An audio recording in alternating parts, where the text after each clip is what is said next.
வேலை செய்யறாங்க. நாங்க கூட வரோம் பாதுகாப்பு. இதோட வேற என்னமா செய்ய முடியும்? நம்ம அதிக லெவலில் மாற்றி அமைக்கிறதுக்கு வாய்ப்பே கிடையாதுமா. திருவேற்காடு அடுத்த கோலடியை சேர்ந்தவர் சங்கர் கார்பெண்டராக வேலை செய்து வருகிறார். கோலடி பகுதியில் இவருக்கு வீடு உள்ள நிலையில் வருவாய்த்துறை அதிகாரிகள் வீடுகளை அகற்றுவதற்காக நோட்டீஸ் ஒட்டியிருக்காங்க. இதனால் தனது வீடு பறிபோய் விடுமோ என்ற அச்சத்தில் சங்கர் தூக்கு போட்டு தற்கொலை செய்து கொண்டார். இவரது இறப்புக்கு நியாயம் கேட்டு அந்த பகுதியை சேர்ந்த 300க்கும் மேற்பட்ட பொதுமக்கள் திருவேற்காடு ஐயப்பாக்கம் சாலையில் அமர்ந்து மறியலில் ஈடுபட்டு வருவதால் பரபரப்பு ஏற்பட்டிருக்கு.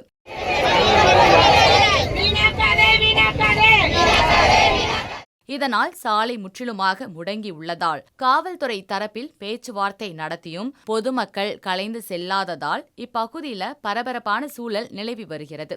மேலும் மாவட்ட ஆட்சியர் நேரில் வரும் வரை கலைந்து செல்ல மாட்டோம் என்று குடியிருப்பு வாசிகள் தொடர்ந்து சாலை மறியல் போராட்டத்தில் ஈடுபட்டு வருகின்றனர்.